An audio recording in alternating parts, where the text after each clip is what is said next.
Hey, Cameron, how are you? Hey, Michael, I'm good. Thanks for having me on.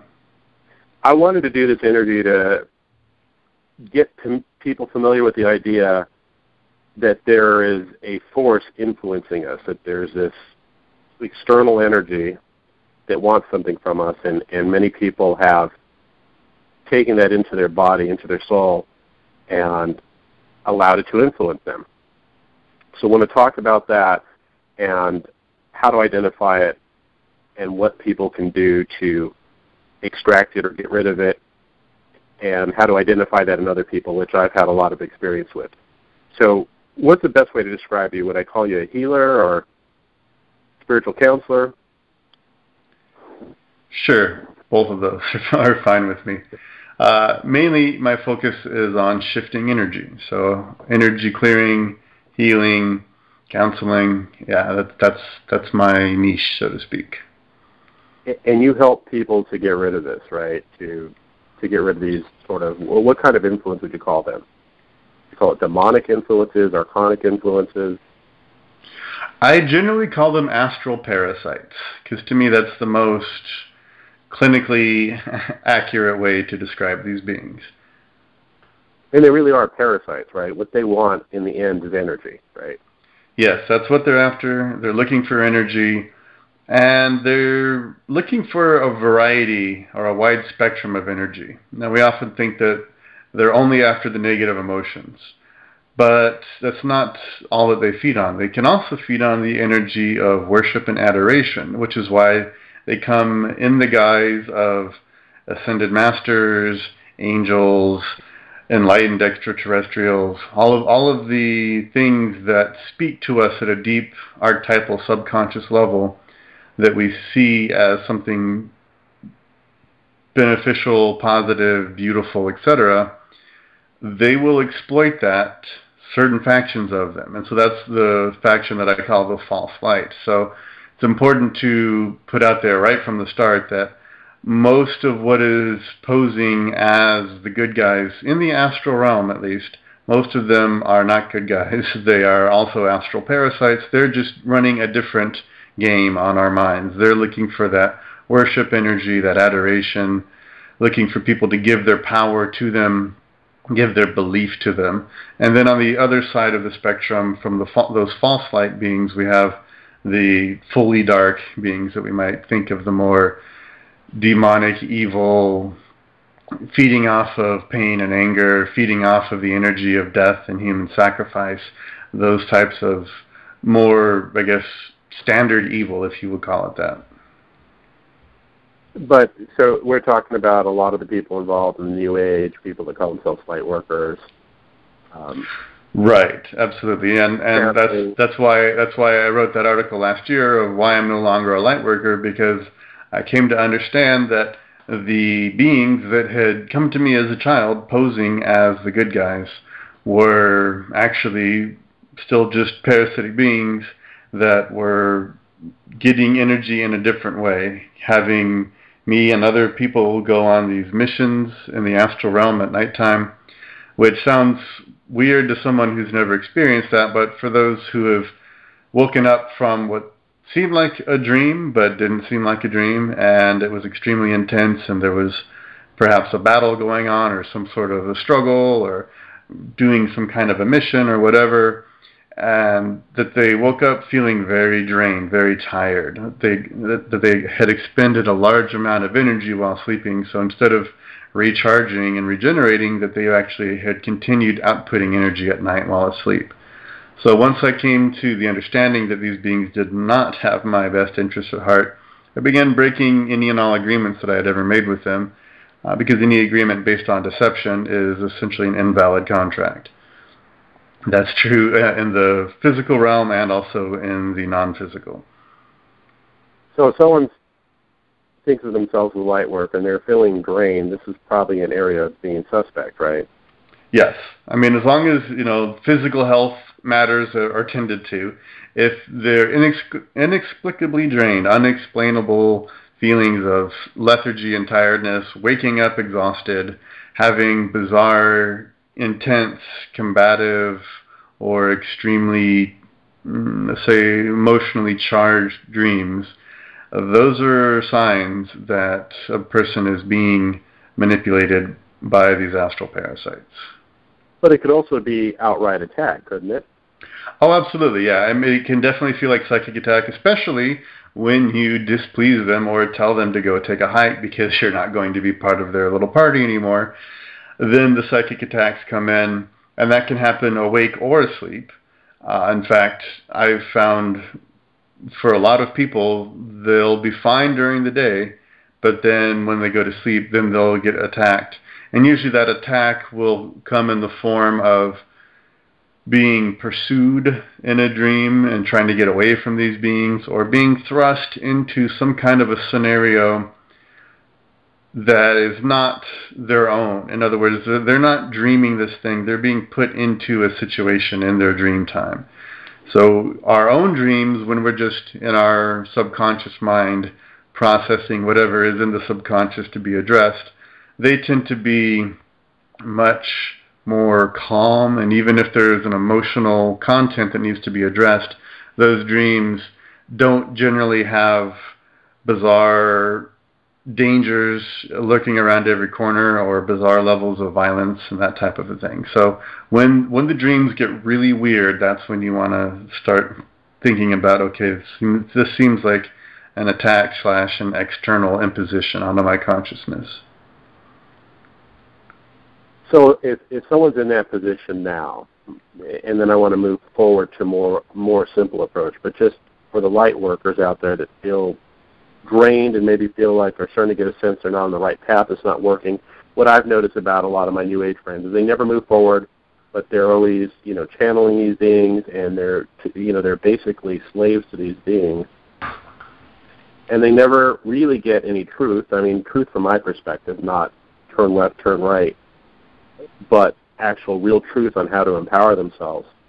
And they want to break free of it. You're saying that they need to start breaking these contracts, or break all of them, actually, right? Not start. Right. I mean, what I would start with is, well, first of all, the very, very, very first thing is get grounded. See, most of the astral beings want us to be ungrounded so that we're weaker and we're easier to control, manipulate, and drain energy from. So by being grounded, by connecting one's heart to the heart of the planet, and really deepening that grounded energy every single day, that gives you a baseline. It gives us a place where we can start to work from. And then we have to get into exerting our inner power, actually bringing forward our inner power.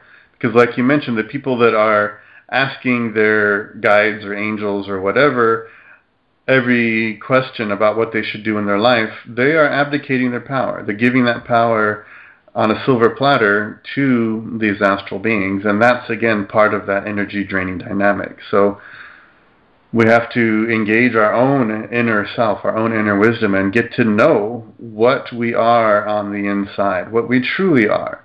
Because, see, we think we are this one human incarnation. We think we are the sum total of the memories and experiences we've had in our current lifetime. But what we actually are is much larger, much deeper, much more profound than that, much more powerful than that. So we have to get in touch with that deeper aspect of ourselves, begin to know that we are much more powerful. And then once we have a sense, at least a beginning sense of that inner power, then we can call up contracts, agreements that we have made with beings. And one place to start is to simply call up every agreement that one has made with any beings that don't truly have their best interest in heart. Or their best interest in mind, I should say. These beings have very little heart, but they have a lot of mind energy. So those that do not have your best interest in mind, call up all of those agreements and begin to render them null and void.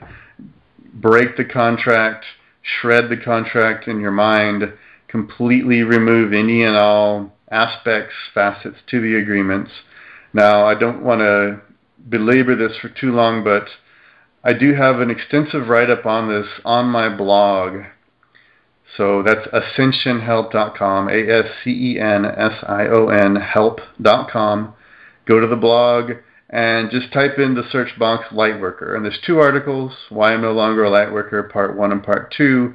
Part 2 deals with the beings that often call themselves the Lords of Karma. And these are some classic parasitic beings who manipulate people after they die. They pull them out into the astral realm so that the person can't actually go back to source reality. So there's a difference between source reality and the astral realm.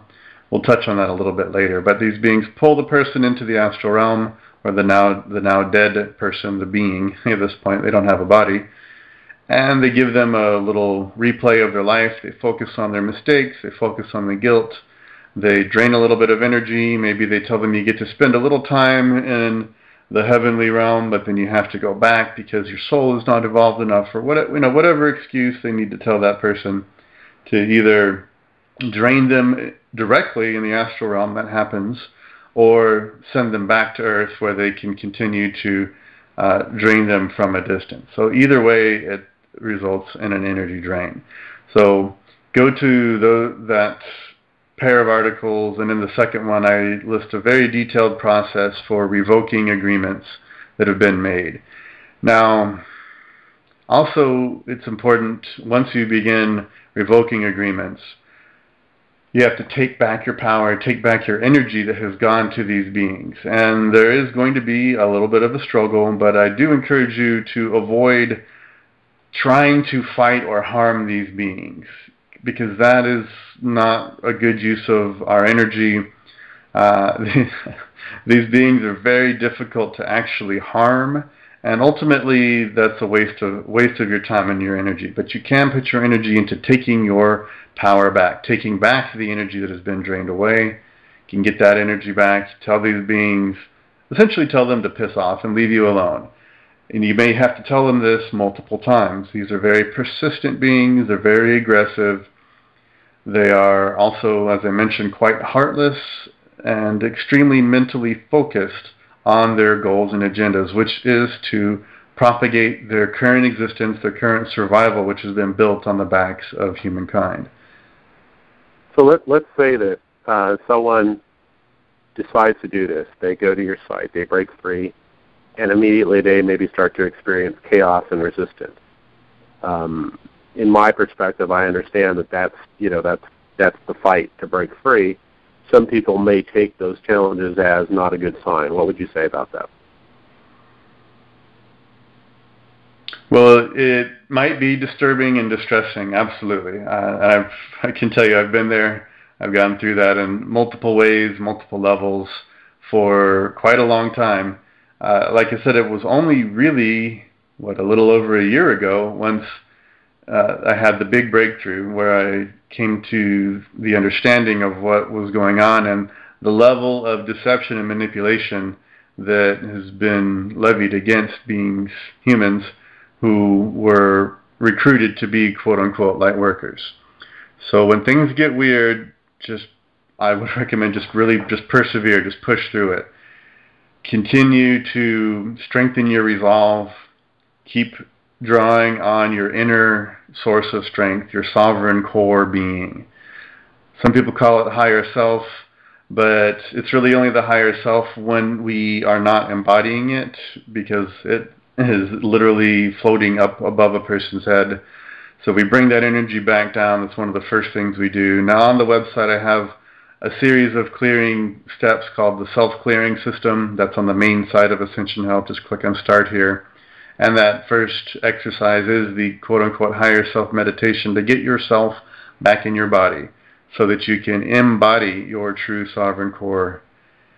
So keep drawing on that strength even as things get weird, even as people around you get weird. Now that's something I know you want to touch on as well, Michael, but I'll just, in brief, address a couple of points.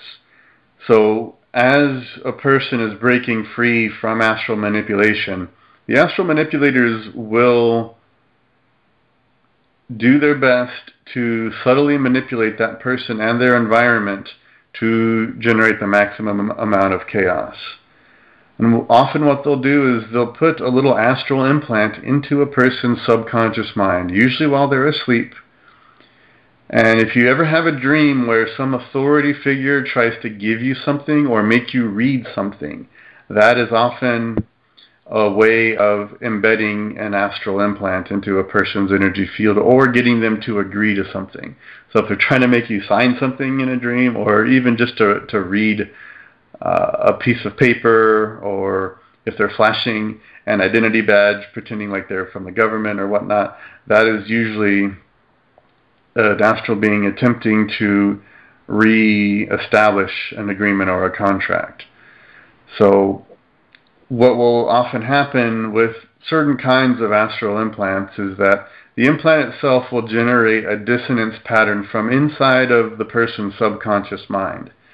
So the person themselves are now emitting a frequency that the people around them will find irritating, and the people in their lives will then perceive themselves as being irritated by this person for quote-unquote no reason.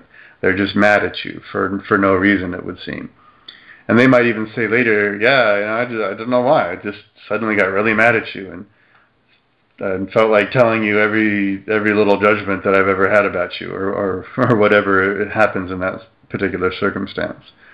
So they actually will attempt to use our own subconscious minds against us. So this brings us into an important aspect, which is working on the subconscious mind, going through the various compartments within the subconscious and clearing out whatever in there is either not you or doesn't belong, or perhaps, and very importantly, clearing out any unprocessed or unhealed emotional wounds from the past, which get stored in the subconscious. And those wounds are weaknesses that the astral parasites can exploit in order to regain access to a person. So it's really important to address those and to persevere with it. And don't expect that it's going to magically resolve itself in a week. Depending on how special you are to them, how much they have targeted you or perhaps invested energy into you, the battle, so to speak, the struggle can be quite lengthy. It can take months, it could take years. Not to say that it's going to be constant, but I hear this a lot. People are feeling great for a month or so, things are going wonderfully, and then all of a sudden in their dreams they get hammered, they wake up in a bad mood, and everything goes downhill, and suddenly they find themselves kind of back in a bad place. So it's really important to work your way back out of that methodically, systematically. Look for any intrusion points, look for any astral implants that have been put into your energy field, put into your subconscious, get rid of them, and continue to fill yourself up with the truth of your being, with your sovereign self. One of the things that we should probably address is it's not just us as individuals that feed energy, but there's a whole system here that delivers energy. So you may be clear and feeling good and then decide, hey, I'm going to go do this great thing in the world that's going to really change things. At the same time, it sort of bucks the system. It threatens to challenge the matrix. So all of a sudden you get attacked, or you have chaos, or the bottom falls out of something and throws you into distraction mode. So I talk about this in an article I wrote called Does Evil Exist on selfhealinggroup.com. What would you say about those of us that know we're here to create change and are facing that again and again and again because we decide, okay, I'm going back in, I'm going to create more change, help the world, change the world, free the world, whatever it is that threatens these archons, these demonic parasites. What would you say about that? I mean, do you factor that in now, or have you passed that stage? Yeah, no, I definitely factor that in. I don't think let's just put it like this. I don't think we get clear of this until it's fully clear, meaning that the astral levels have been cleaned out and these beings have been addressed and either, let's say, contained or perhaps healed. Because many of these beings are insane. They're psychopathic. They've absolutely lost their way because they have engaged the illusion of separation from Source as far as it can possibly go. They're actually more separate from Source than we find ourselves or we perceive ourselves to be. But again, that's a perception. I consider it actually an illusory perception. But they have taken that illusion as far as they can go. So for those of us that are continuing to do good works in the world, so to speak, who are working to bring knowledge and wisdom and illumination to others, and we know we're going to be getting some backlash, make sure you're well shielded, for starters. Shield yourself, your home, your environment. Also make sure that the people that you're working with can present a unified front with you, that they can keep themselves clear, that they are doing their own inner work, working on their unhealed wounds, working on whatever shadow aspects within themselves that they have, so that they can't be easily turned against you. And when you feel a dissonance download, is one way to put it, where let's say you're hanging out with someone, everything's cool, and then all of a sudden what seems like nothing sparks a big argument between the two of you. Some little comment you made and the other person reacted in an over-the-top way, and now maybe the two of you are arguing or fighting. As soon as you realize what's going on, say, hang on a second, I think we're being messed with here. Because everything was cool up until like 2 minutes ago, and then that one thing was said, and now we're here at this place. So let's just calm it down, let's just relax, let's clear out our energy, let's clear out our space, and keep things moving. And that usually will take care of it, because these beings are these astral parasites, they are very economical with their energy. They know they're working in extreme limitation, in that they have to get their energy from others. They have to get that energy from human beings.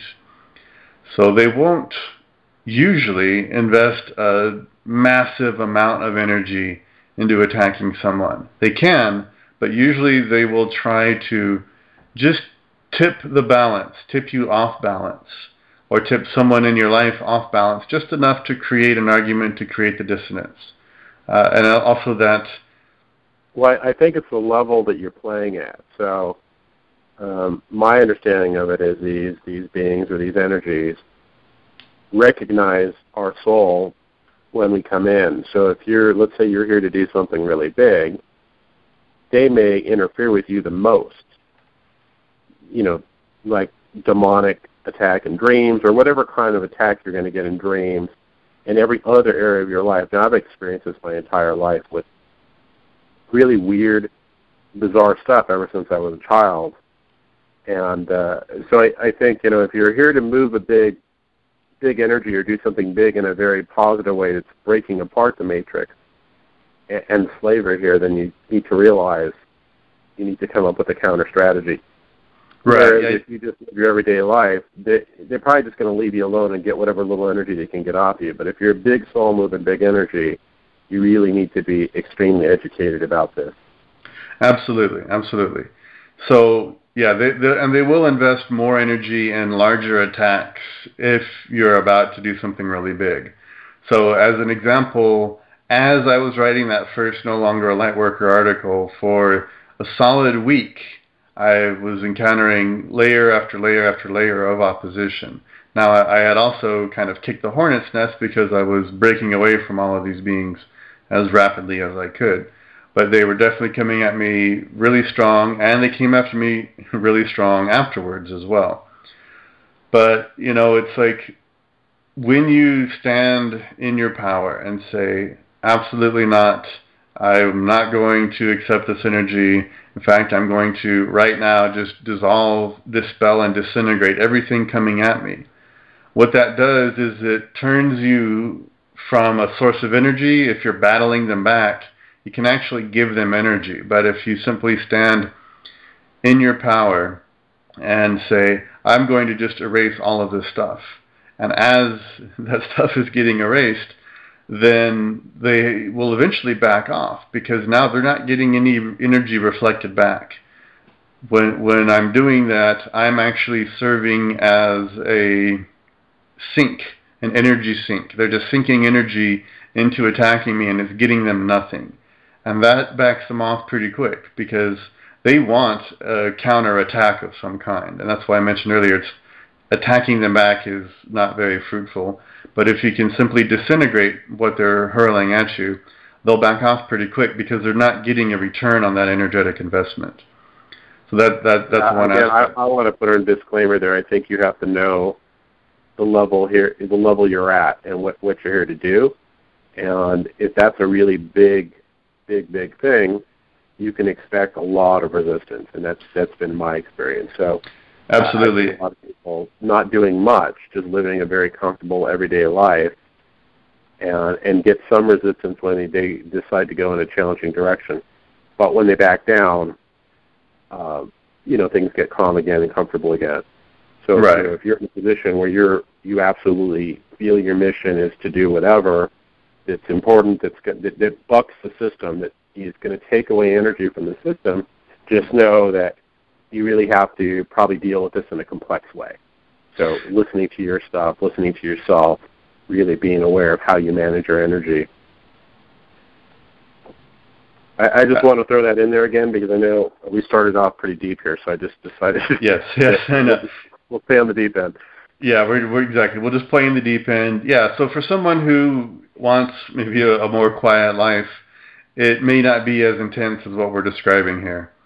So we're talking kind of extreme scenarios. I've certainly lived many extreme scenarios in this whole endeavor. So that's the place where I'm speaking from. But yeah, I've definitely had clients who really just want to embody their sovereignty and have, let's say, a normal life, right?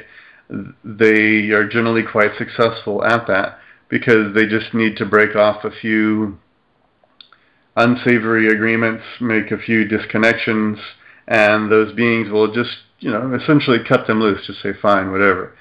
But I've had dream time opposition, especially from a very, very early age.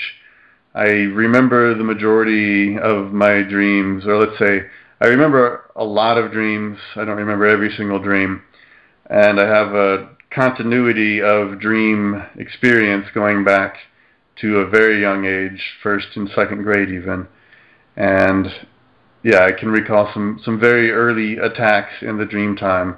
So they definitely select some of us for special treatment. Absolutely. I've had that experience. So, so based on what we said, I think it's important to recognize that you may be feeling great in life, but with this interview and other stuff that's out there, realize, wait, something is not right. I'm a light worker, right? And I know so many people that are well-meaning that think of themselves as light workers, or psychics or mediums or channelers, and they're comfortable. But at some point, if they decide to break free, all of a sudden they may experience this chaos, and maybe even some guide comes in and says, "Hey, you need to turn left. You can't go right." And I want to address that. I want to, again, address those people that are deciding to break against that and set themselves free, because there probably is a certain amount of addiction, or you could call it comfort, but really sort of an addiction energy, because these beings, they will loop energy back to you, right, as a reward for feeding them. Is that true in your opinion? Yes, if it suits them, they will. If you're playing in their game in the way that they want you to play, then they will, or they can, give you some positive feedback, a little return on your energetic investment that you've given to them. It won't be obviously anything near what the person has actually given to them, but it will be something back, and it will generally also take the form of a certain amount of protection against other astral parasites. So, for example, let's say someone has formed a relationship with a so-called ascended master, and I say so-called because there are astral parasites posing as enlightened beings who have exited the human system of reincarnation, but they're actually out on that astral level, and they're far, far away from source. So if let's just say if person A has established that relationship and they're perhaps channeling this ascended master, giving readings and giving advice, well, that being, because they have invested time and energy into cultivating that connection and cultivating that energy transfer from the person to the master, right? And it is a slave-master dynamic, by the way. So they've cultivated that person. They're going to make sure that other astral parasites don't intrude on their turf. So it's kind of like picking the devil that you know in that situation. Now, once a person figures out that it's not a beneficial relationship, and I get emails like this all the time, Michael, where people tell me, "Wow, I read your article, and it makes perfect sense. I had something really similar. I had this relationship with a so-called ascended master. He said I was his twin flame," which I hear that one a lot, by the way. Ascended masters telling women that they are their twin flames, and that they're going to have a very special relationship, and they're going to groom them for a very special role in the world, on and on and on. These beings are really talented manipulators. They're some of the best manipulators really in the universe. So it's no shame to admit that you've been fooled by these beings. Most people have to one extent or another. So you want to break that agreement. And when you do that, yeah, you're going to expect a little bit of backlash, or maybe a lot of backlash, depending on what you plan on doing next, right? If you just plan on having a quiet, simple life, you might not have a ton of backlash. But if you plan on going out and speaking out and sharing your story, sharing your experience, being really public, then you can expect a little more backlash. Now, I don't want you, and you meaning whoever's listening, I don't want you to be afraid of that backlash, because you are actually greater than these beings are. And you have to remember that. You have to know that at the core of your being, you are incredibly powerful, far more powerful than these beings are. Because all you really have to do is take a look at the dynamic, the true dynamic, which is that they are dependent on you. But what they try to do is make us dependent on them. Now, they do have the advantage of being in the astral realm and being able to look a little further down the timeline. And so they could tell you, yeah, turn right here, turn left up there, and you'll get a really good parking spot, right? Like, I'm sure we all know people who get good parking spots because their guides tell them where to park or whatever, right? So the guide role is also a dependency role. They're trying to make us dependent on them for guidance, right? So the person continues asking this being over and over again for more and more advice, what they should do with their life, who they should be with, where they should live, where they should work, what even careers that they should be involved in. And they continue to transfer their power to this being. But that being is really, in truth, dependent on the human. But they make the human dependent on them in order to receive that power and energy. So we have to know that we're far more powerful than they are. And stand in that power and declare, I will not be your slave. I will not be your victim anymore. This whole relationship is over. And yeah, in some ways it is. It's like breaking up. It's like getting out of a bad codependent or abusive relationship, especially for women who have been convinced that they are the twin flame of some so-called ascended master. And I've actually seen that. I've been around a lot of channelers. I've traveled a lot. I've made it a thing that whenever I'm in a different town, I go visit a lot of these different spiritual groups, whether it's Hare Krishna or channelers or whatever. I've seen people channel and go through all these experiences, and have their ego flattered that they're going to be some prolific being that's going to do these amazing things. And, you know, after all these years, I've actually seen people die and never accomplish any of that. But meanwhile, they gave themselves to these beings and created these relationships, sometimes romantic, even if in an astral way, still romantic. It's tragic to watch, to see people manipulate. And I've noticed the majority of people that I personally know on the channel, eventually that agenda comes out, whether you want to call it sort of the New World Order or the Illuminati. Behind the scenes is that it's all feeding into that matrix, you know, the matrix of control, this hologram that we see. And most people don't understand that we're living in a projection. So how would you describe the matrix for both the layman and for more sophisticated people? How can we easily define this experience of Earth that we're living in? So the way I would describe it is that it is a veil in our minds, and that it exists within our minds and is powered by our mental and emotional energy. So the matrix itself wraps around the Earth. It keeps certain galactic energies out as much as it can, and it also keeps human consciousness from going out beyond the planet. Now, if a person, for example, has an astral projection experience and they try to leave the planet, they'll encounter this barrier, this membrane at some point. They may be allowed to pass through it, but they'll eventually, of course, snap back into their body.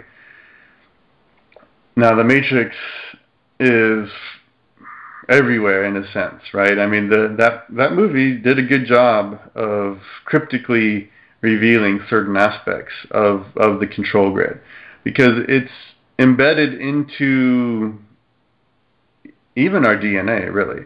It's been there for so long, it's been imprinted for so long through generations of conditioning. A lot of it is conditioning, it's mind control, it's social engineering, social steering.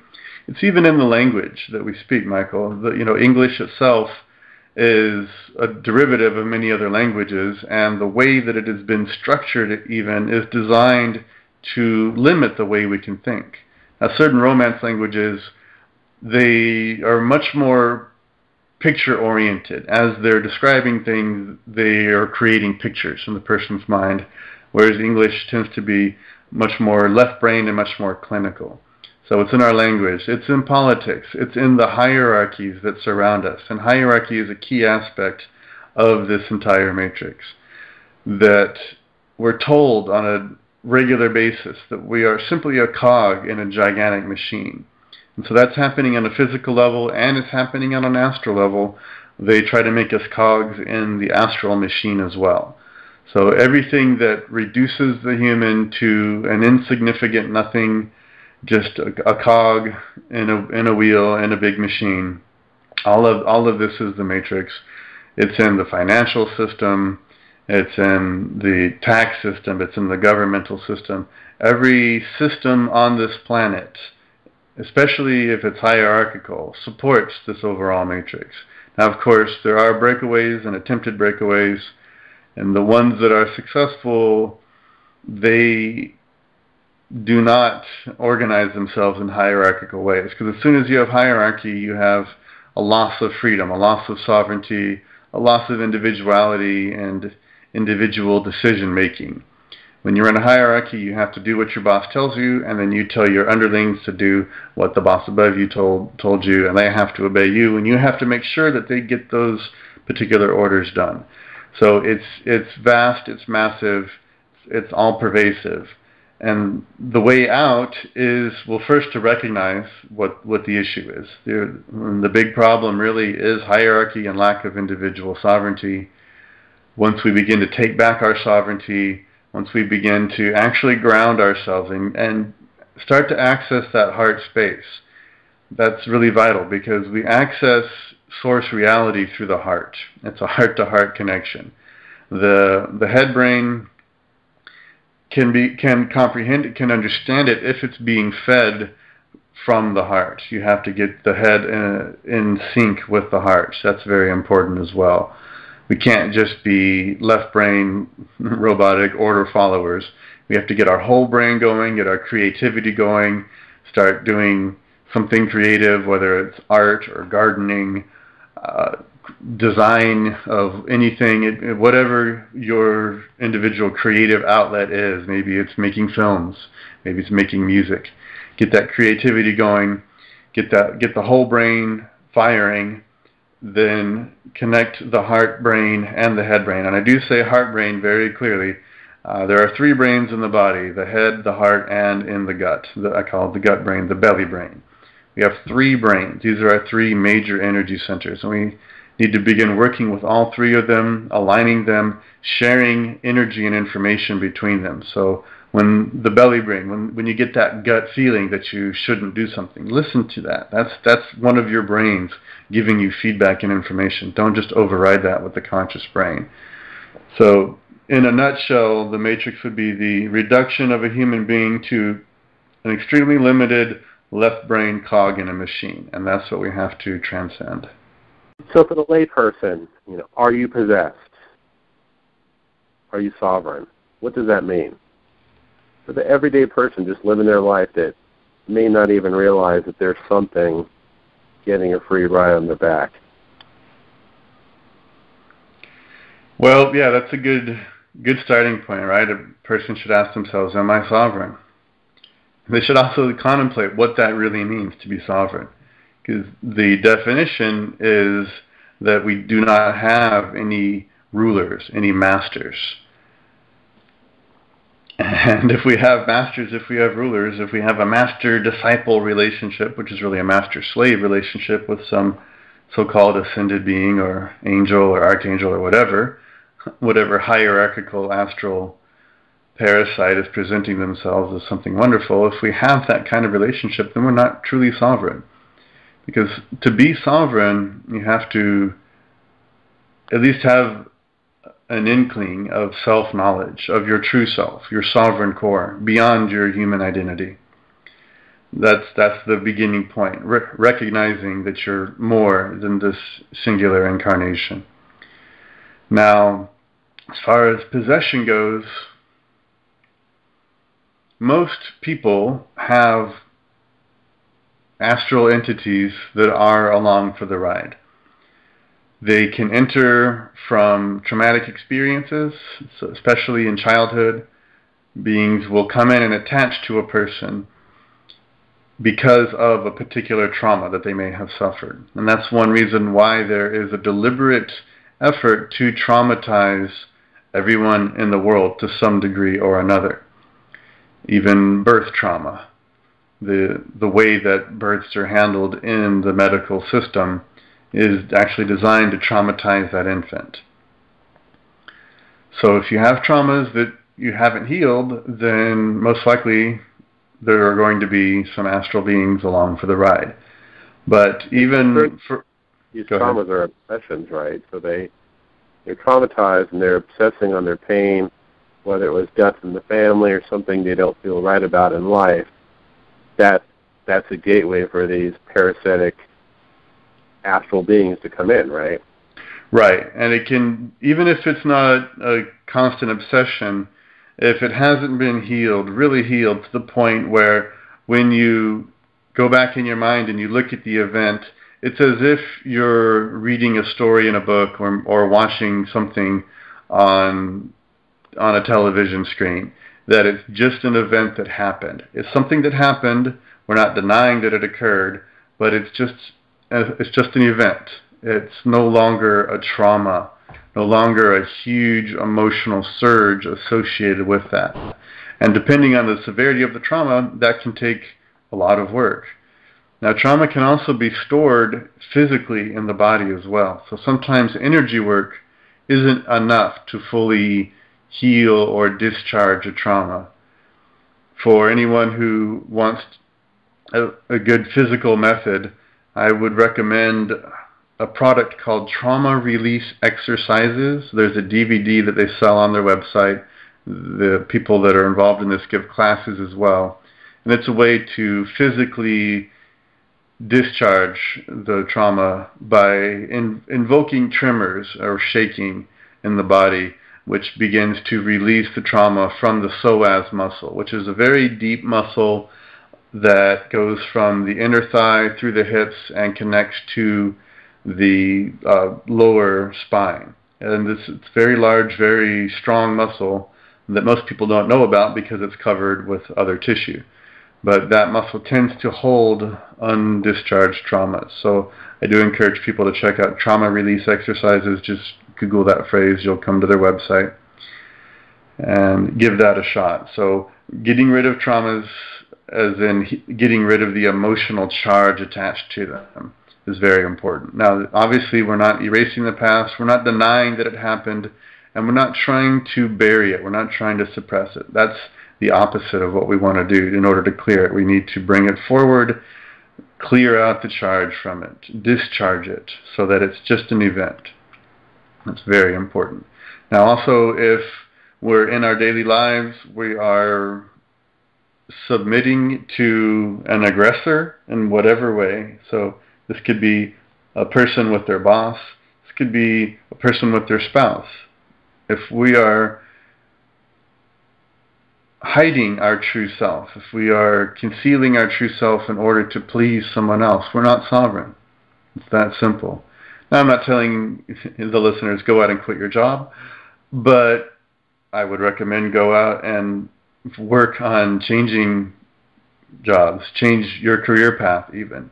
If you're a cog in a corporate environment, find something else that you're passionate about. Because I'm pretty sure most people working in corporate environments, not all, but most, aren't particularly passionate about what they're doing. So you should enjoy what you're doing. You should have passion for it. You should feel good about doing that thing. It shouldn't just be something you do because you can do it and it pays the bills. And I know a lot of people are in that situation. I've certainly been there in my past as well. But it's much more rewarding to do something that you actually care about, have passion for, and that brings a person one step closer to being more sovereign. Now, also in relationships, if you're having to acquiesce to a bully, whether it's a parent, a spouse, hopefully not your child, but whatever's going on there, do what you need to do to correct that. Get away from the person if you have to, but start with setting healthy boundaries. Start by telling them not to talk to you in that way, not to try to push you around. Don't allow someone to tell you what you can and can't think or can and cannot express. And if you have to verbalize that, if you have to get into an argument even about it, draw that line. Keep drawing it. And if the other person won't respect that, then move away from that relationship. Even if it's the closest relationship, the strongest relationship in your life. If they're preventing you from being you, from expressing yourself, then you're not sovereign. Why don't these beings like the truth? One of the most simple ways they keep the influence out, whether it's business or relationships or people I'm interacting with, is I just basically will speak the truth. And what I found in my space, which I believe is pretty clear, is that those situations will just be cast out. Not allowing the game to be there keeps the influence out. But what is it about these beings or these entities or energies that don't want, why is it they can't move in that energy of truth? And I found that to be sort of a universal truth in dealing with them, is that they, once you bring the truth in, they're and no more game, it's like they're out. They won't stay in those spaces. They're sure, well, for the lie. Yeah, well, their entire existence is predicated on deception. And so truth is literally the exact opposite of everything that they do. They're relying on our, first of all, ignorance and also our false beliefs in order to empower them. They're relying on us believing in a very fundamental lie, which is that we are nothing more than just a tiny little human being, just a blob of cells that happen to congregate and began to spark enough neurons in the brain to produce a form of consciousness that is inferior to much larger, more evolved beings that exist in these so-called higher planes. But that's a lie as well. And even the idea that the astral plane is a higher, better plane, a better place in the physical realm is another one of their deceptions.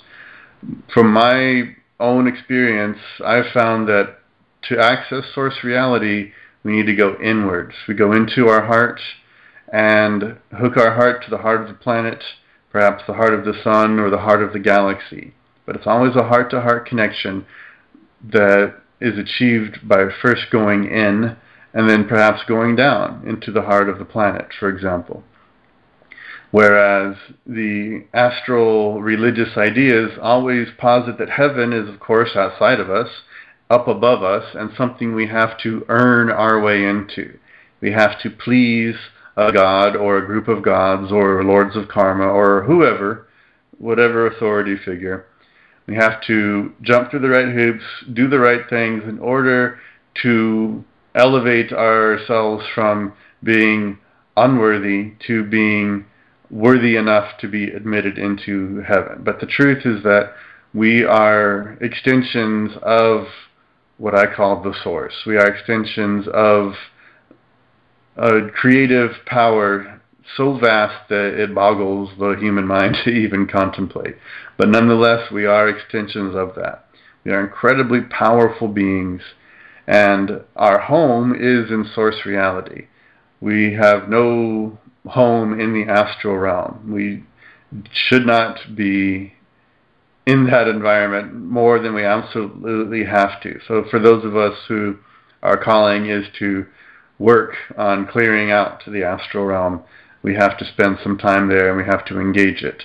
And we are indeed coupled to the astral realm, just as we're coupled to the physical realm to an extent. But our true home, once we're done with the physical realm, our true home is back in source reality. And that's where I think we are supposed to go. We are not supposed to be drawn up into the astral realm, but through deception of religion and just various deceptive concepts, humans have been conditioned to believe that we are supposed to try to go up and into heaven, try to get admitted into heaven so that we can then live out eternity at the right hand of God or Jesus or whatever. So the deceptions are incredibly numerous. They go back far, far into ancient history, and they're layered on each other. So once we start to learn the truth and we start to pull on that thread, we start to unravel the lies that they have woven together for us. And as we keep engaging more truth and insisting on the truth, no matter what it is, no matter how uncomfortable it might be, no matter what, let's say, preconceived notions that we had cherished, no matter what beliefs that we have held as sacred in our minds get cast aside in the light of truth. If we insist on the truth, that is the way out of this mess. That's the way out of this matrix, is to always insist on the truth, even if it's uncomfortable. It's better to know an uncomfortable truth than to believe a happy, comforting lie. The slavery is buying into stories, into the story of you, into the story of what you believe. Whether it's, Christianity and the many variations or New Age, I think they're all to some degree a false reality because we're part of everything. We're not just some object of what we think and feel and our agendas, but we're part of everything. I had a experience years ago with a girlfriend where she said, okay, Michael, go into this past life, right? So I did. And I went into some, I was a child and I was in France and I felt very alone and I was really starting to buy into that emotion. And then for whatever reason, I just had awakening within that experience and realized, whoa, this is bullshit. And once I did that, I immediately projected out of that lifetime, out of my current existence, and I went into the unlimitedness. And I could actually see, I don't know if you ever had the experience, but I could actually see my girlfriend at the time was continuing to talk, and as she was talking, I could see all she was doing is basically channeling the thoughts that were being projected to her. She wasn't actually, these weren't actually her thoughts. It was like a program being projected onto her, and she was just doing that, and I was trying to explain to her that's bullshit. What you think and what you believe is just a piece of crap. We're all part of this everything. And we're like a grain, we're the entire beach and the ocean and everything, and we're acting like one little grain of sand when in fact we are the whole thing. And that, I think that's the main thing to break free of the matrix, is that people need to understand that they are part of everything. Even that stuff that we want to judge and say bad is not actually bad. It's just a thing with a different function. So if you can identify that you are this free being within the whole system, and at the minimum be true to what you want to be in that experience. You know, if you look at the body, there's some cells that are killing other cells and some cells that are dying, and other cells that are helping the body, and the nerves are creating a function. That's the reality of life and creation, is that we're part of everything. And you're free if you choose to be, and you can let go of the judgment of what everyone else is doing. And that's the key, I think, is to realize that you are free.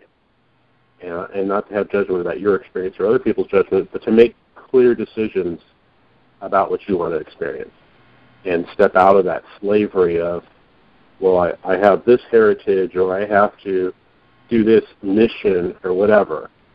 That's the first step, I think, really, to break out of this, just to realize this is bullshit. We are in a projected game. The end game is to get energy. Now, I happen to know enough about the inside to know that on the inside, the goal is always to get energy. When you own the bank or the World Bank and you're on the back end, it's not about money, it's about the energy. That energy is what really creates what we can use to create our reality, whatever we want it to be. And again, that takes you into another level of slavery, that you're looking to get things. You know, this comfortable situation, this house, this car, this particular relationship just keeps you victimized into the slavery of the matrix. It's not that we can't have that stuff, but I think that stuff should come as part of a natural evolution of the contributions we're making. So it comes to, like, what is your intention as a soul, as your core being, what you want to do, and that's what I'm going to do. And you can live that way. Like I've proven it to myself many times. Maybe it's not always glamorous, but you know what? You don't have the baggage that these parasites, these archons, these demons, beings want to keep you entrapped into. So we can move forward, and I think there's going to be a division, and I know there's going to be a division in 2019 where people simply decide we want the change, we want the truth, we really want to create this better world, and the other half that wants to stay part of the system, they want to stay comfortable, but it's just not going to be possible to be neutral in the future. Do you have any comments about that? Because I call it the Great Divide. 2019 is going to be the Great Divide, when these changes are really going to become apparent, that like you're either on one side or the other side. And I've had many prophecies about the future, and to date, none of them have ever been off. And I've really never seen anyone talking about it. I know the Illuminati is very into 2012 was sort of the launch of their 7-year Messiah energy, and that starts the pinnacle in 2019 and really becomes to the surface in 2020. So I think that's part of the reason of doing these calls. I call them the Archon Archives, because there's a lot of footage and stuff I've done in the past that I've never released. Thought it was too deep and too complicated, but I've been getting a lot of intuitive inner feeling to like it's time. So take it from there.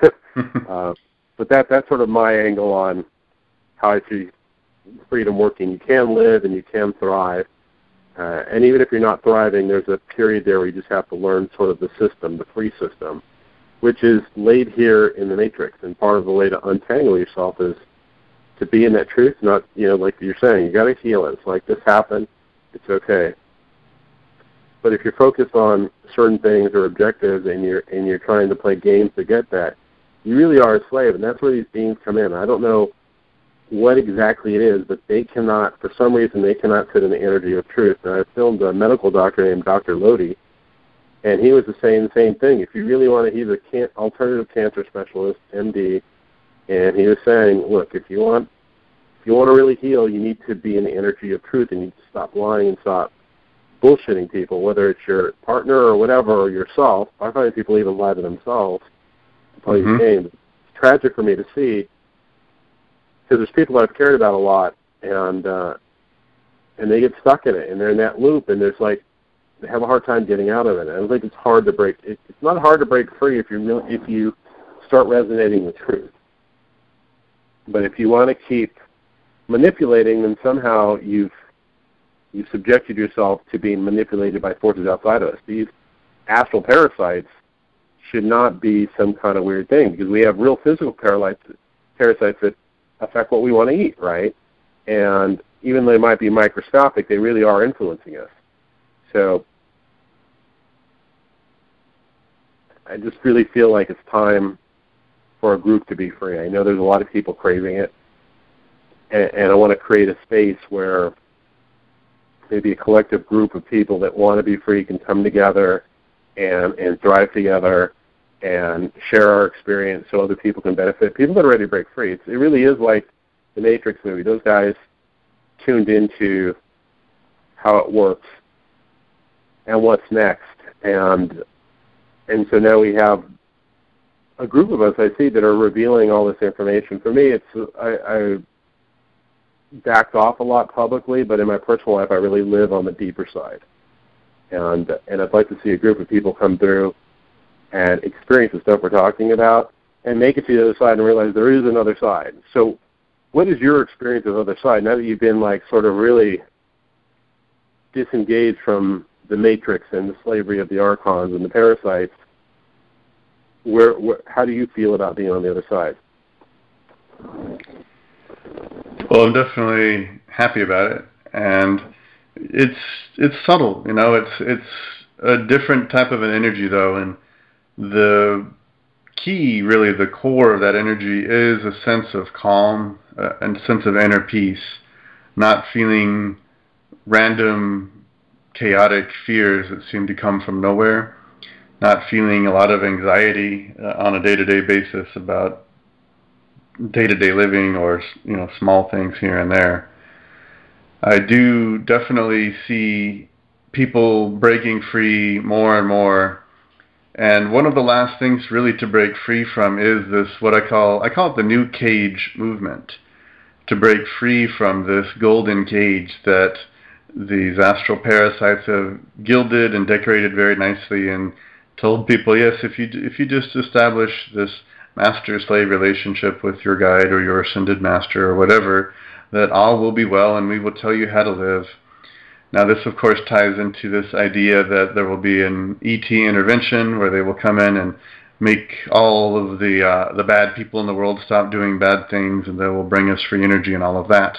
But that also is another level of entrapment, to be essentially dependent once again on an outside authority. And that's really the key, is that I don't depend on any outside authority. I connect with Source because I'm an aspect of Source, but I don't worship or supplicate myself to the infinite Source. It is the Source. It is. It doesn't need me to even acknowledge it, really. But of course I do acknowledge it, and I'm grateful to it for being part of it. But I don't worship it. I don't give power to it. It doesn't need my power. That's an important thing. A sovereign person doesn't need anyone else's power, right? So I don't have to feel like I need to get someone to listen to me or believe me or hear my opinions on things so that I can get that support from someone else who believes in my ideas or my thing. So many people group together based on common beliefs. And I think as we get more sovereign, we won't have such of a need to do that, but we will, as sovereign beings, begin to coalesce under a common sense ideal that we need to, in order to consider ourselves and our planetary civilization ascended, to consider ourselves ascended, to consider our planet having reached a point of what we could say is a milestone, that we have ascended to a very powerful level, a high level of existence, is that every single person on the planet, with no exceptions, has all of their basic needs met and a little bit more. So all of their shelter, clothing, food, water, education, internet access, their community, everyone has all of these things as their birthright, and that those are automatically provided for everyone, and that we are going to work to build a system that actually does this. Not in any kind of hierarchical or enslaving way, not to house people in tiny little boxes in megacities or any of that insanity that the so-called Illuminati want to impose on people, but rather where everyone is and where everyone wants to be. That's where they can live, that's where they can make their home, that's where they can have their bit of land to grow some food, to come together in a community sense, to share the food, to share the meals, to educate ourselves and educate each other. That is the type of freedom and sovereignty that we're going to work towards building. Because right now, what we're immersed in with the so-called law of attraction, for example, it's all being presented in a very narrow-minded, selfish way, that each individual should simply create their reality for themselves, and that they can create for themselves all of the materialistic things that they desire, and that somehow makes them spiritual if they attain that. And for the people that are perhaps starving or homeless, well, that they created that for themselves. And that type of shallow callousness is what we need to transcend. When I start to hear these law of attraction people actually talking about what I just said, of working towards creating a reality where everyone has their basic needs provided for. Now, I'm not saying everyone's going to have, be living in a mansion, but everyone should have certainly a comfortable home, right? Transportation as well. The ability to derive energy from the sun, from the environment. All of these things are what we should be working towards for everyone to have. Not just, oh, I can create for myself a big house, nice cars, lots of money, all of that stuff. No, it's not about just what I want as an individual. If we can become fully sovereign, yes, we will have our individual needs met. Absolutely. But having your needs met is not the same thing as having all of our egoic desires met. Those are two very different experiences.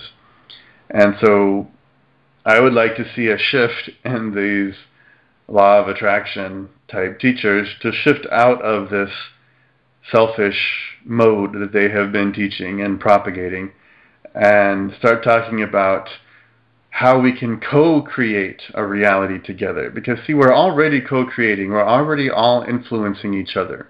Our thoughts are influencing each other's thoughts. When we live in close proximity to people, we influence each other dramatically. We're already co-creating. It's just most people are either unaware of the co-creation, or they are distracted by the idea that they create the entirety of their reality, and so they're focusing on just themselves and what suits them. But if we can become aware of the truth, which is that we are all co-creating this experience of reality together.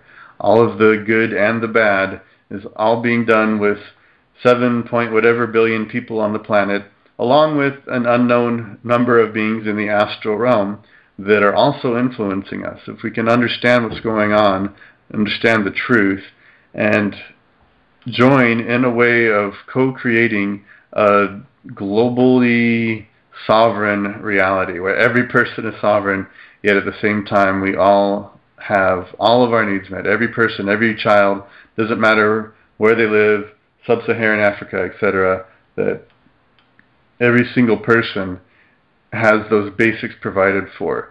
And at that point, human creativity will be unleashed to a level that we can't even comprehend right now. When no one has to worry about the basics of survival, when no one has to go to a crappy job that they hate to deal with a boss that they can't stand, when no one has to do anything that they don't necessarily want to do, unless, of course, like there's always going to be tasks that are maybe unpleasant that people will volunteer for, certain types of maintenance and such, that a couple hours a week we spend some time doing maybe the more mundane things, but it's 2 hours out of our week rather than 40 hours out of our week putting energy into a job or a career that is meaningless. So that's the ultimate, let's say, collective consciousness that I would like to see unfold. I already do see it in the early stages of its unfolding. This greater awakening is underway. It's of course happening slower than we want it to, because we're all conditioned to want things instantly. We want instant gratification, but I see it occurring.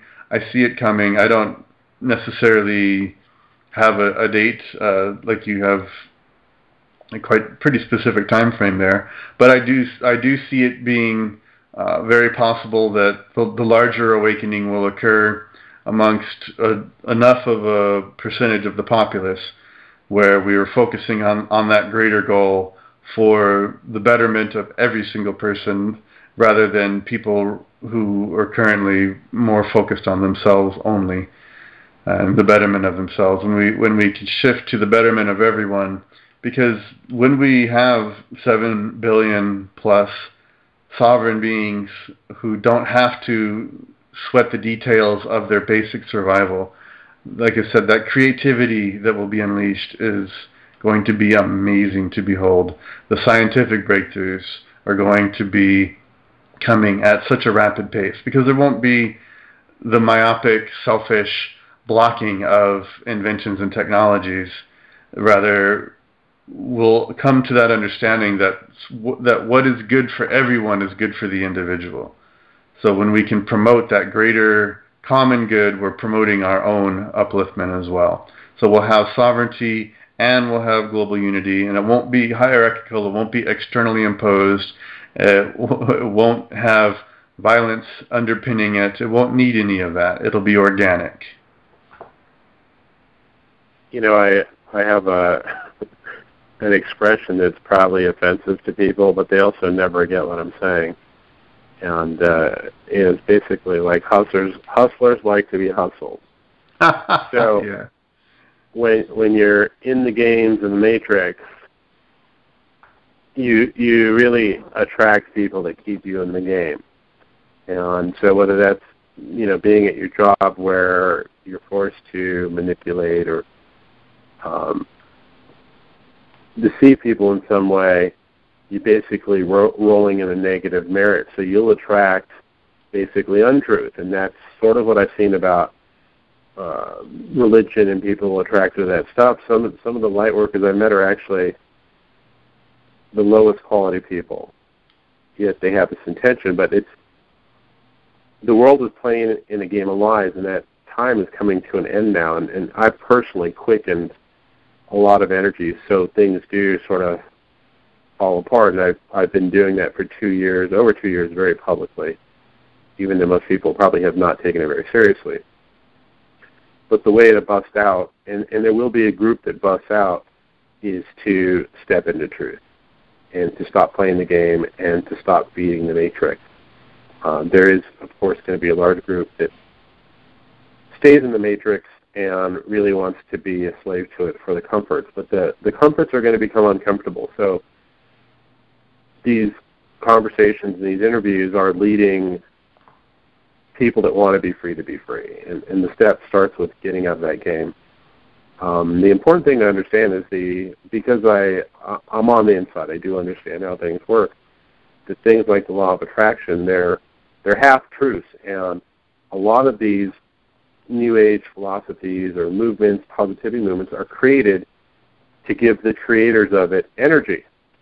And a lot of it is very intentional. And I think people have a misunderstanding that just because someone's smiling and seems positive, that they have good intentions. The person that creates the thing gets the energy from the thing. On the insider circles, if you're in certain movements, whether it's Masonic or the deeper, more powerful Illuminati things, there's reward in deceiving people because, as you said, it works on levels, right? And you climb levels, both on sort of the positive side and the negative, on the sort of evil side, by making contributions. So if you decide to break free, you have to, one, learn the things that we're talking about, which is navigating your way out of that control, but also learn that there is a real, not biased way that this world works, which is energy. And that's what the Illuminati does, is they're powerful through energy, and it's not good or bad. You could judge it that way, but the bottom line is, he who has the energy and knows how to manage it better is really going to control their personal game or the world however they want. So people out there looking to break free think they need to really look at what is my gift in the world, and they need to start working on that, moving into the world and activating it. Forget about money and start looking at things energetically. What is my contribution? The point of this interview was not anything other than following a contribution that I was led to make, particularly for one person, but hopefully even if hundreds of people, let's say even 200 people, decide they're going to break free and they step into their contribution, that is a tremendous movement of energy on the good side, meaning those people are going to go out and live and make their contributions. Maybe it's some incredible scientific gift, or just even having a great life in some, more personal way. We flowed that energy, and that's the solution here, is that understanding that it's an energy game. Parasites, archons, demons, whatever you want to call them, and the matrix itself is about receiving energy. I'm saying the matrix as this control system on Earth. It's the fake reality imposed on souls so they can come here and get stuck and basically give the controllers game. The Illuminati are not to blame. So I've played this game at a lot of different levels, and we talked earlier personally about there's an astral level and then there's a physical participant. But you have to understand that this is an energy game. So if you want to give away your energy and get the reward, that's great. If you want to break free, you can, and there's a way to do that. But if you're still attracted to lies and playing games and manipulating people and the illusions of comfort or whatever it is, you're going to stay stuck in the system. So I think we've clearly outlined it. But again, I want to point out, how can someone test themselves? You say, I am sovereign, out loud, or to yourself 3 times, what do you get? I've tested this on myself and a lot of other people, and I found very few people that are sovereign. People are stuck in the system, and they're not getting the reward. I mean, you get the reward by being in your gift and making an incredible contribution and investing in that contribution.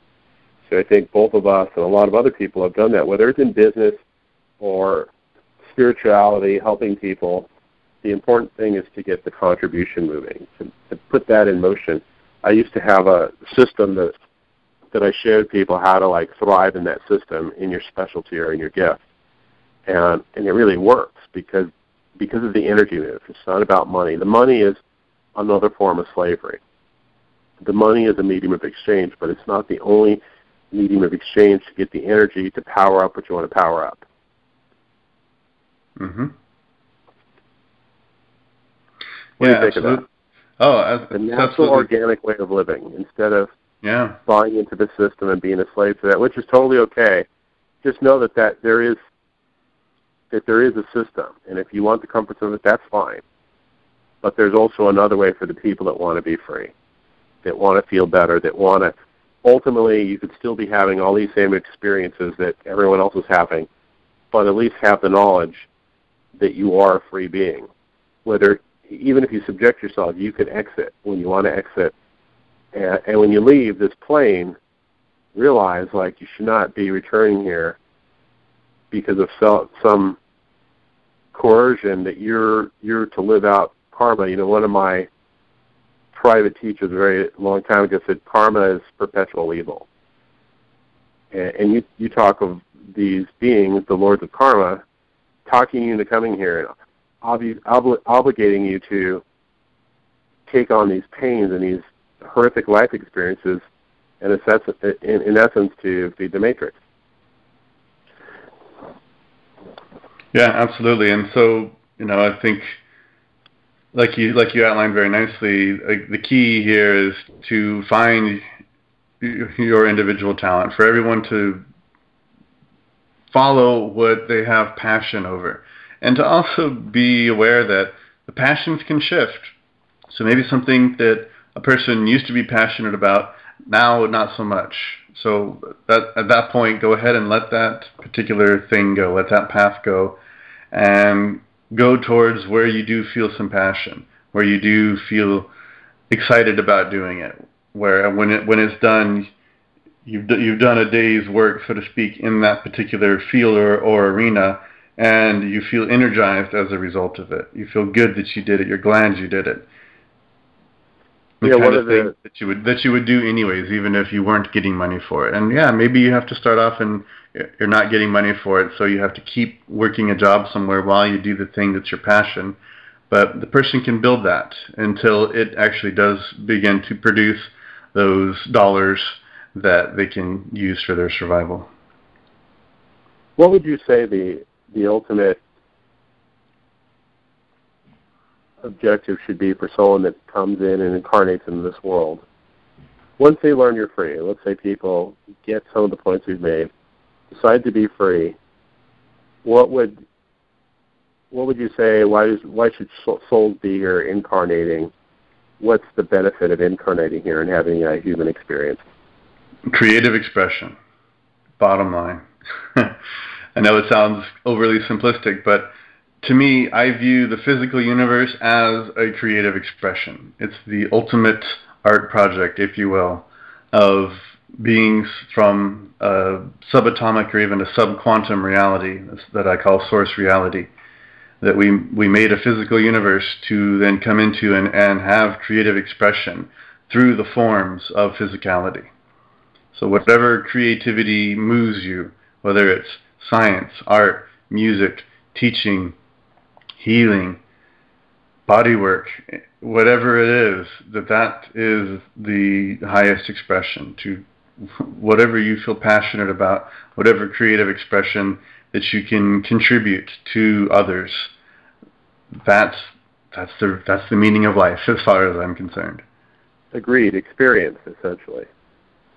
Yeah, but experience in creative expression, right? Because we're having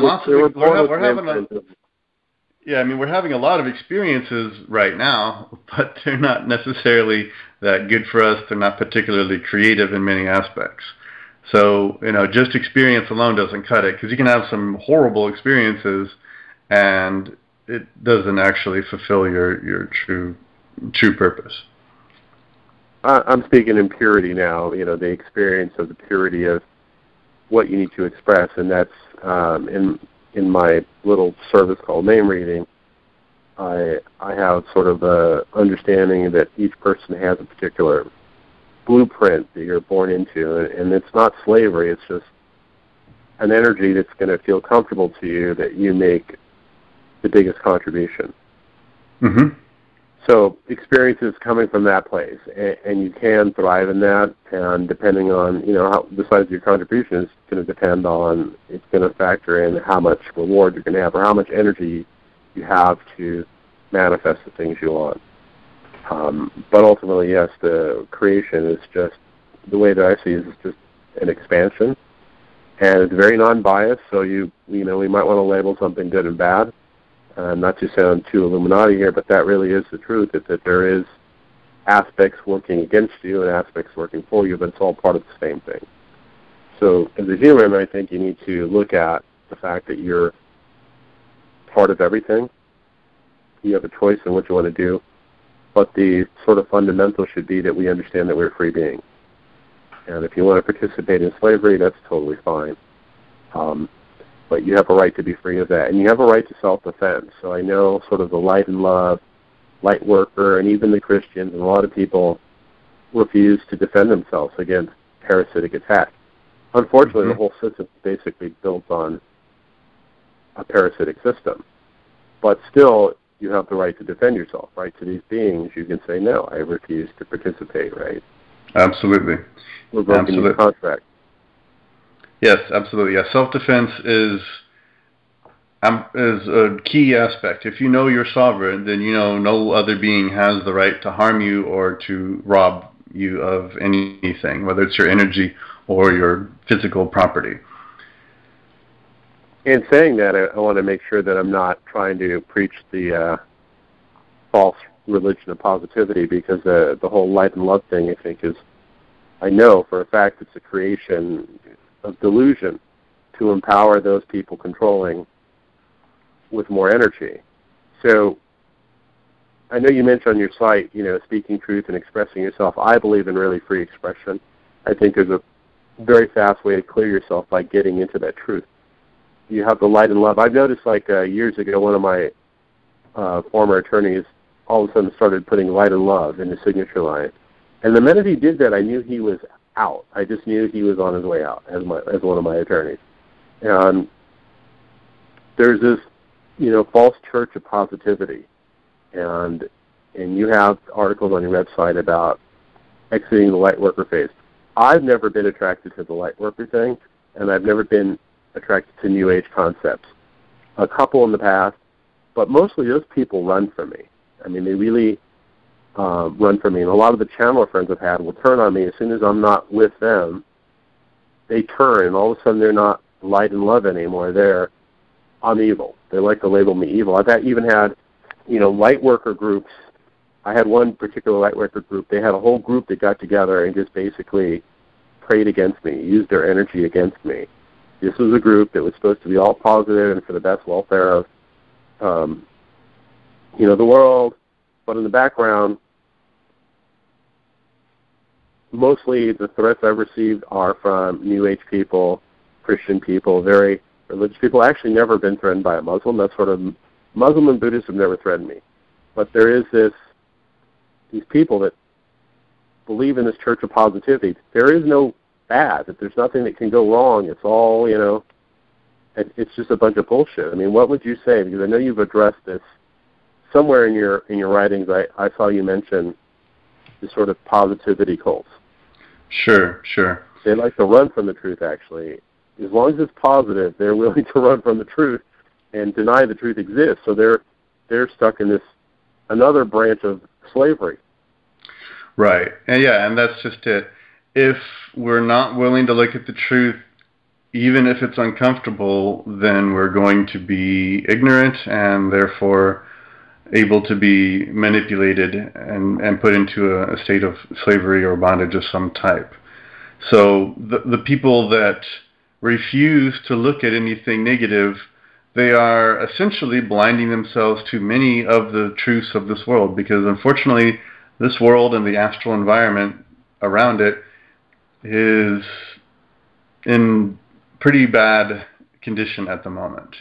So in order to turn things around, we have to first acknowledge the problem, right? We have to acknowledge the way things are so that we can then begin to formulate ideas for how to improve it and make it better.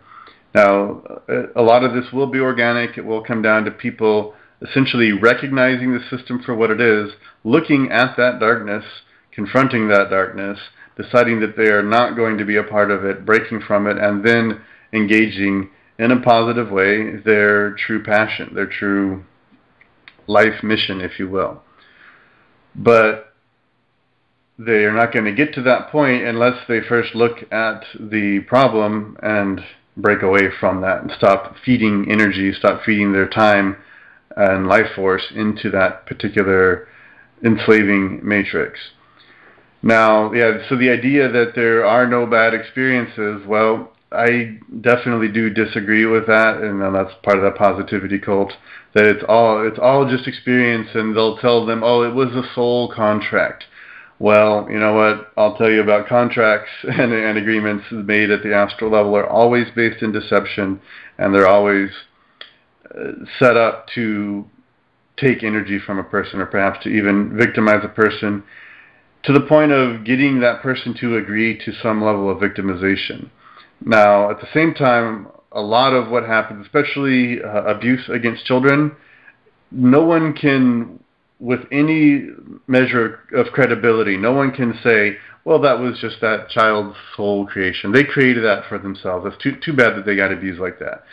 Now, if somebody actually says that, they are missing a huge part of their own humanity. They're missing a huge amount of compassion, and they're missing the bigger picture. They've been blindsided by the light, because the false light can blind a person, and it can blind them into ignoring the truth of certain bad, evil, negative, whatever you want to call it, experiences. The fact that there are psychopaths in this world, there are psychopaths in the astral realm as well. They are predatory, they are looking for victims, and if a person is in the la-la land of the super, only going to look at love and light and never look at anything bad, because looking at it would give it energy, they are eventually going to be victimized, or they're already in the process of being victimized by that greater astral deception. Again, the key here is staying in the truth and in contribution. In my opinion, the contribution is huge, because if you are behaving like a parasite, you're subject to the rules of that game, which are basically you move in untruth, and in that untruth, you are manipulated by beings that are much more intelligent than you, and you may be, and probably are, entirely influenced by them, right? So I really do believe most of the population, no offense, is possessed and are slaves to these beings and to the system itself, which is an entirely sort of demonic, parasitic system that the power players know how to manipulate. And it's time for the change for those that want it. So I hope we're reaching those people. Very non-fancy, unstructured interview here, but I did feel very drawn to do this. It came as sort of an inspiration for one person, but I hope it helps at least several hundred. And if we get a lot of feedback and people are responding, then I'll keep delivering this content. Because there's a lot to share here, and it's time. We are in that time of revelation. It doesn't mean that we're the end of the world. It's sort of the end of the matrix as we know it, and that is playing out heavily right now, and it's going to increase, and there's going to be dramatic stuff, and a lot of people are probably going to leave the planet. And they're going to find that 2008 was really not as bad as what's coming up. The reason that's happening is because the system needs to be broken. So whether there are people benefiting from that breakdown or not, in the big picture, it is what needs to happen, because the system is a false system. And in 2019, we get a chance to start the liberation. And it will, as I have seen it, split people. So there'll be some people on the side of, yes, we need that change, and some people are going to want to label that as this horrific biblical thing, but in reality, it's exactly where we need to go. We need to break. For whatever reason, the divine set the timing it did for this experience, and that this experience of deception is trying to close itself out. I agree, and in fact, when I interact with these astral parasites, I'm seeing more and more of them actually wanting clemency, if you will. Healing, really, is what it boils down to. They are exhausted, in a sense, with the role that they have played. And it's not just that they're actors, but that they have gone so far into this experiment. That's how I view what they did. I think they started off experimenting with using free will to take away the free will of others and getting people to use their own free will to give up their free will.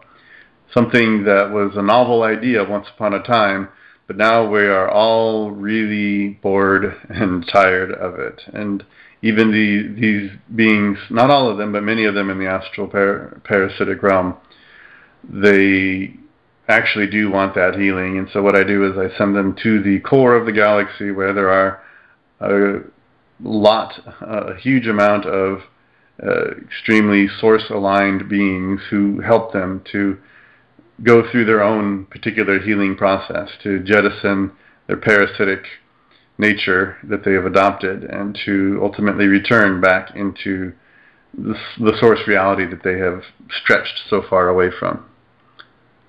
So evil is essentially bored with itself, is how I see it. We're moving into a future where it's not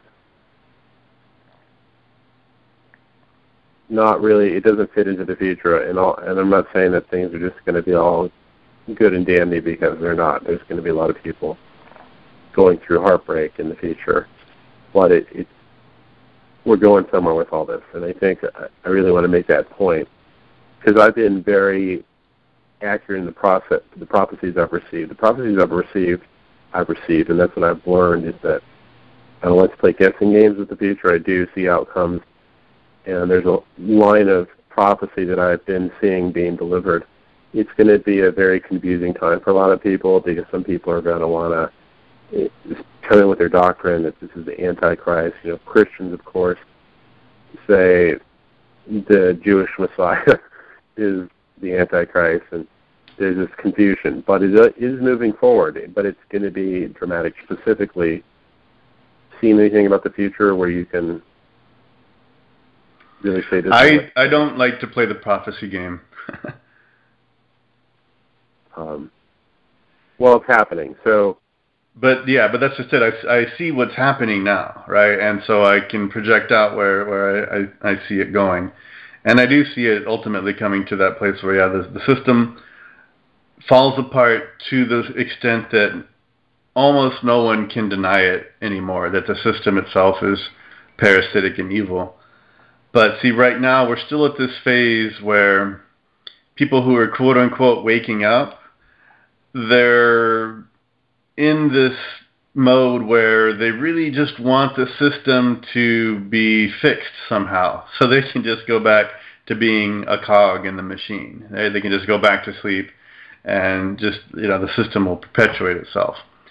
So it is going to have to fall apart to an extent where even the most hypnotized person says, "Wow, this sucks. We need to do something better."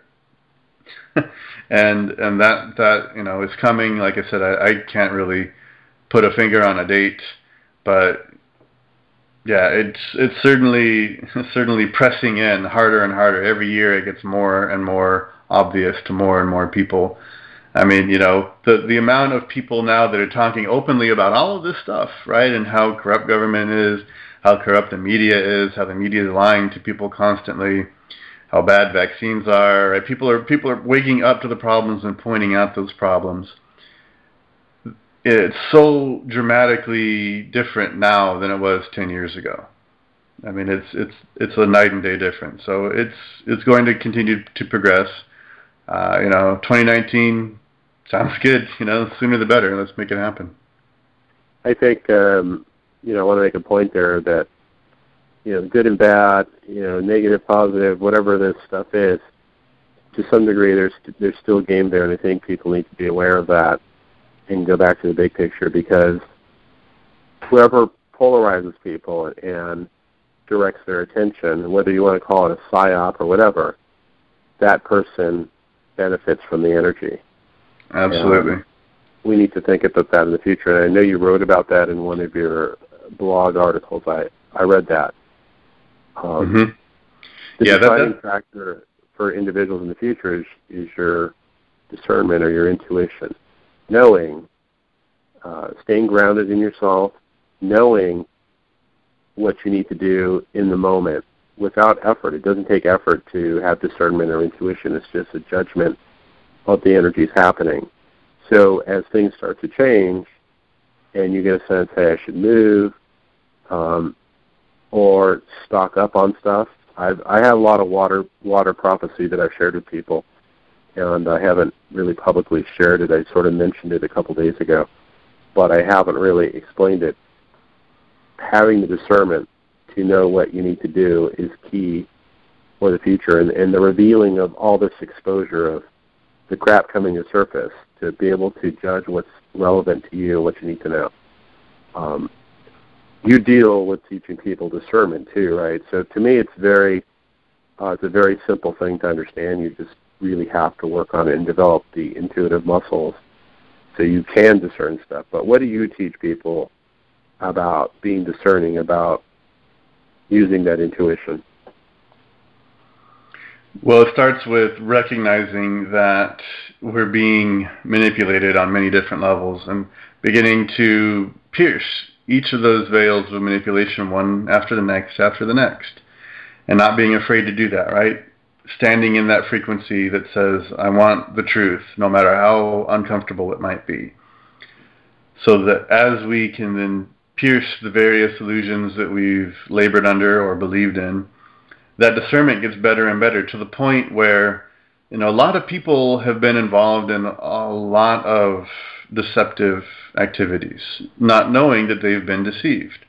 So admitting, first of all, to oneself that we've been deceived, that's really important. A lot of people get stuck right there. They won't admit it to themselves. They won't admit that the group that they're with, whatever that group might be, has been deceiving them on some level, that the philosophy that they followed has been flawed, or the being that has brought that philosophy to them has had a parasitic agenda.